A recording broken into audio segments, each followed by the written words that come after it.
and this is yet another storytime video. So as you can tell from the title of this, I did not make the best choices when I was in my teens, but I'm not really sure how I ended up there. So I'm just gonna start at the beginning of this story. I was 15 years old when I met this guy. Let's call him Dave. And I met Dave through a family friend. So I hid this relationship from my family for almost a year. Yeah, I didn't tell anyone in my family. I didn't actually tell any of my friends until like really close to the end of it. And I think part of that was because I knew this guy was a loser and I was just a little bit ashamed. So when we met and he immediately started talking to me on MySpace, this was like way back in the day, and messaging me on MySpace, he, I think, was 21. He might have been like 20, turning 21, but I'm pretty sure he was 21 and I was 15. Now, I know that there are probably going to be people in the comments saying that they're in a relationship with a similar age difference and it's not a big deal and this is clickbait or what have you. Here's the difference. I think if someone is 25 and their partner's 31, that is an infinitely different situation than a 15-year-old and a 21-year-old. Here's why. It's not the age gap, it's about the emotional maturity of the younger party in the relationship. And when I was 15, I was a child. Just think about, like, if you're 18 now, think about how infinitely different you feel from when you personally were 15 and how different you feel from 15-year-olds currently. Of course, I was always really precocious, and I started attending college classes when I was 14, and then I went full-time when I was 16. So that definitely played a little bit of a role in this, and I was homeschooled prior to that, so I didn't have the constant contact of other people my age. I had a lot of friends who were my age, but I also had a lot of friends who were much older, and I didn't really see the issue because I felt like I was mature enough to be in this relationship. Never once crossed my mind, why is this person unable to maintain relationships with people his own age? Like, why can he not date a girl who is 18 or older? And like, even when I was 21, I would not have dated anyone who was 18. My husband, when he was 21, he would not have dated anyone who was 18 because your emotional maturity is so vastly different, even from year to year during these formative years when you're like, 13 to 21, you're changing so much every year. So for a 21-year-old man to pursue a 15-year-old girl, like, she's not a woman, she's a girl, she's a child. If you're 15, you're a child. And I wish that I had appreciated being a child and having as few responsibilities as I did, way more than I actually did. I think as adults, it's our job to safeguard childhood for people while they have the chance to experience it, because like, once you grow up and once you have responsibility and once you've been out in the world a little bit, you're never the same. You can never go back. You only get to enjoy your innocence once, and I think it's really important to safeguard that any chance that we get. You need to safeguard childhood because you might have the mentality that people need to toughen up and know what it's really like out there in the world, but they'll learn. There's no rush. Honestly, enjoy your childhood while you have it. And I think part of the reason this relationship was able to happen was because I didn't have a lot of supervision. And again, like, this was entirely my choice. It was entirely my fault. I lied to everyone. But I didn't really have a lot of supervision or accountability. Both of my older sisters waited quite a while before they got their driver's licenses. I think my oldest sister was like 21, 22, somewhere in there. And then my other sister didn't get her license until she went into the military.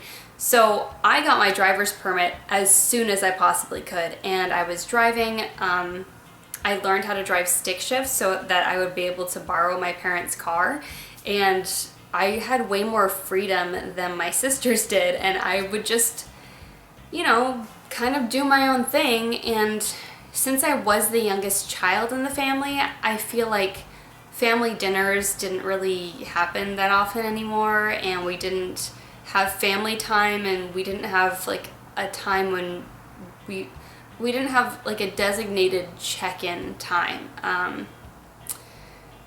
And I do wish that had been different, that I was able to be younger and feel younger for longer than I did.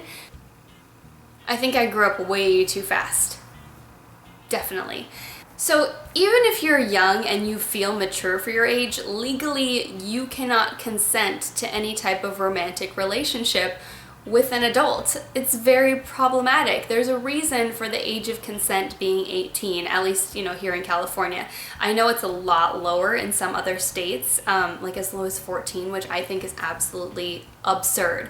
And part of the reason for that, why I feel that way, is scientific. So the portion of your brain that controls self-preservation in most adults is not even completely developed until you're about 21 years old, which I think makes a lot of sense. If I were to make the choice, I would say that the age of consent, that someone should be an adult when they are 21. I don't think you should be able to buy a gun or alcohol or cigarettes or pornography or any of these restricted items until you are an adult. And speaking of pornography, this guy was really into porn, and I feel like most predators are actually into porn. I don't think porn makes you a predator, but I think there's a definite correlation between predators and pornography. So I was molested by a family friend repeatedly when I was 6 and 7 years old, and that involved pornography. He was addicted to porn. He showed porn to myself and my friend, who was my same age, his daughter, and that has definitely shaped my bias towards pornography. But I feel like porn creates these unrealistic expectations of what sex is, and I think that it affects young men more frequently than it affects young women, because I feel like young men are exposed to it more often. I think it kind of mentally screws people up. Not that I think that porn should ever be illegal or withheld from any population, but I feel like people should be made more aware of how pornography mentally screws with your ideas and perceptions of what relationships should be and what sexual relationships should be and what people want sexually. And I think this really shaped Dave in a big way, because I think that what he was into was this domination fantasy. So that was part of what attracted him to me, and that is what creates pedophiles. So you've probably heard that rape isn't about sex, it's about control.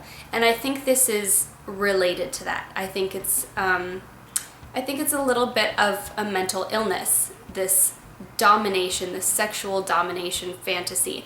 So I think pedophilia really comes from that. Now, I don't think he was a pedophile who would go out and seek out a 5-year-old, but when you're a 21-year-old man pursuing a 15-year-old girl, it doesn't matter how mature you think she is. You know she's 15. You understand this power dynamic. You understand that you're in a place of power and control, and exercising that control over the younger, more innocent, more naive, more malleable party. And that's what makes it wrong. And that's why I equate it with the man who molested me when I was a kid, because it's a power dynamic, it's a mental illness, and it hurts the younger party every time. And I'm really lucky that I was pretty secure in who I was as a person. I feel like at the time I felt more secure with knowing who I was and what I was all about and what I believed than I am now. And part of that is because when you're younger you think you know everything.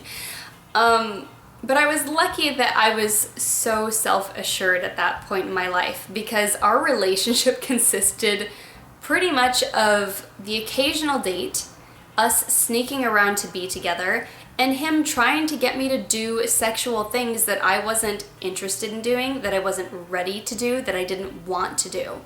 And it's not like he would ask once or push the issue once. It was every single time we were together. He was pressuring me to do things that I didn't want to do. And that's really screwed up. It's screwed up no matter what the age gap is. One party should not be pressuring the other one to do anything that they don't want to do in a relationship. That's a huge red flag for future reference. If anyone's pressuring you to do anything in a relationship that you don't want to do or that you've expressed that you don't want to do, run. And I understand that in some cultures, it's sort of the expectation for a woman to say no the first time, because if she says yes, then society takes her to be a whore. But if your first instinct when someone asks you to do something sexual is not, yes, I'm 100% on board, that's what I want too, it should just be left alone until you're ready and that's what you want. So anyone who asks again after you've already said no is disrespecting you. So I think we had been like secretly dating, and dating is like kind of loosely using the word, because for the most part, I always went to him. Like, I would drive over the hill from Gilroy to Watsonville, which is like near Santa Cruz. It was like 45 minutes to go see this loser. And I was the one doing all the driving. I was doing all the work. He would never come see me, probably because people in my town would see him. And I don't know, Watsonville's, it's not bigger, but it's full of people who don't care, I guess. People who don't know him because he had no social life. I don't know, maybe that's the reasoning behind it. Anyway, and we saw each other a lot because I was either homeschooled or going to the college for a couple of classes, and I kind of had my own schedule. I could do what I want as long as I got my schoolwork done. I wasn't working yet, I think, at that point. I think I started my first like actual formal part-time job right after this. And I don't think he was working. I mean, he would occasionally work, but he had been left an inheritance, I guess. And he decided that instead of retiring when he was old or saving the money or putting the money towards something useful, he just decided he was going to live off of that money and enjoy his retirement early. So he was a freaking idiot. He just like blew through this money, didn't have a job. I don't think he was going to school. And this guy thought he was like the smartest person on the planet. So he didn't have a job, he wasn't going to school, he was blowing through his inheritance, he was watching a lot of porn and just like masturbating all day. And he honestly thought that he was a smart person. He really thought that he was better than like most people that he knew. And he was just a freaking loser. Such a loser. And I think the only reason that I dated him was because at the time, and part of it was, you know, I went to youth group and I went to other activities, but I wasn't in school day after day for however many hours with other kids my age. So no one was ever romantically interested in me. No one ever really expressed any interest in me at this point. So it was kind of like the first person who was interested. I was like on board, like, okay, I'm not doing anything else, might as well. I think that's how I ended up in this situation. And eventually I did tell my friends, and then a few weeks after that I told my family, you know, sort of that we were dating, and they were kind of like, not no, but hell no, like, this guy's a loser, you can do so much better. And they were completely right. I was upset, but I was upset because I knew that they were right, that I could do better, that this guy was a total loser, that he had no business dating me. And then a couple weeks after they found out, there was something wrong with my computer, and Dave went to take my computer to his house so he could fix it. My dad saw this happening and he was like, I don't like that. I don't trust that. I don't approve. And like, I really, you know, I wish that he had just like marched over and taken the computer back, which he would have been well within his rights to do, and then ground me after. But, you know, he was like trying to be respectful of my own decisions, I guess. So Dave took my computer home. He did fix the issue. He brought it back to me a few days later.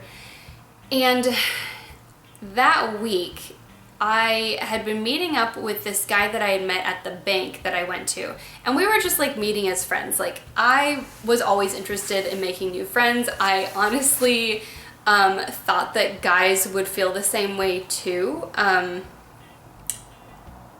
And I've realized at this point in my life that I had a lot of male friends who pretty much just like stopped talking to me after I got engaged, which was really hurtful because then you realize that you aren't really friends. They were just kind of like thinking they maybe had a chance, and then when I got engaged it was over. So I honestly back in the day thought that I had some genuine male friends who were not so genuine. So I went out to lunch with this guy, I don't know, let's call him John. When we were wrapping up, I think I picked him up at the bank on his lunch break and we went to lunch, and then I dropped him off and we were standing in the parking lot and he kissed me. And I was like, no, I'm not, that's not what's happening here. Sorry. And it was super awkward. And so the next day he sent me an email and he was like, he was so butthurt. He was like, it was like the typical trope of, it was just so typical. Like, he honestly thought that because he was nice to me, he was entitled to date me or that I would be interested in him, but I wasn't sending those signals at all. So he was like upset. He sent me this long email. He said, I wouldn't have kissed you so passionately if I had known that you were dating someone else. And then the next day, Dave called me and accused me of cheating on him. I was like, hang on, what? He's like, you cheated on me. I'm like, what are you talking about, for one? And two, are you spying on me? I don't remember exactly what he said, but it became clear at that point that he had gotten into my email somehow. And I could not even fathom like how this was possible. I just couldn't do it. And then someone else told me, you know, since he had taken my computer and done something with it, that he had actually keylogged it. And when you keylog a computer, basically like you can put this program on it where you can look at all of the keystrokes that have been entered on your computer. And if you see, you know, at the time it was hotmail.com followed by what my screen name was on Hotmail, you know that the next piece of text is going to be my password. So he had keylogged my computer, gotten my passwords, and was all up in my MySpace and my email and my live journal, everything. Yeah. What a f***ing loser. So after that, I was just kind of like, oh, you invaded my privacy. Yeah, we're done. And, you know, it was kind of like, I didn't really hold on to the relationship that hard. I think a few weeks prior he had told me he loved me, and I was just like, that's nice. Because I wasn't gonna lie to him. I knew I didn't love him. I liked him a lot, and I figured if we stayed together, eventually I would love him, but I've never been delusional about love. I've never, it's been hurtful in some relationships how realistic I've been about things. I had a boyfriend who, one time someone, like a family friend, asked us if our relationship was serious, and he said yes, and I said, you know, I'm realistic about these things. Sorry, I'm not gonna lie to you to make you feel better. So yeah, he hacked into my email, and that was pretty much it for me. I don't remember how I broke up with him. Probably via email, because we didn't really text back then. It was on MySpace or email or something like that. And after that, he was just devastated, and he told everyone he knew that I had cheated on him and I had ripped out his heart. And actually a couple of his friends who had met me, they kind of messaged me like, oh, you broke his heart and such, but it was never like, you're a horrible person, you broke his heart. It was always like, thank you so much for putting this asshole in his place. They were like, I don't know, weirdly excited to see him completely fall apart because he was such an egomaniac and thought that he was so much better than everyone else. He like wrote all this poetry on his live journal that was directed towards me and sent it to me, and he was very dramatic about the whole thing. And I was upset over it, and I was upset at what happened, and I was upset that the relationship was over. But I was pretty much relieved after that I could just move on with my life, and I was no longer dating this loser. So Yeah, there might be people out there who don't agree with me, who don't think he was a pedophile, who think the age gap is totally okay, and I think you're wrong. And I think that age will bring clarity to you. But I think until the younger party in the relationship is older, no one who's that much older than them has any business pursuing them. I think it's wrong. I think it's genuinely, definitely 100% pedophilia, and it's not okay. Plus, it's illegal. So there's that. So that's how that whole shit show went down. Let me know in the comments below what you think. Do you think he was a pedophile? Do you think it's not a big deal? Do you have a similar experience that you went through? How did it end? How did you figure out that they were a piece of shit? I'm really interested to hear about your stories as well, because I know that this is way more common than it should be. If you want to see more storytime videos like this one, also let me know in the comments below. If you're not already subscribed, hit that subscribe button, hit the notification bell next to it so YouTube will actually tell you when I post new videos, otherwise they won't. Like, what's the point of subscribing? And if you enjoy this video, please click the like button. It really helps my videos get seen.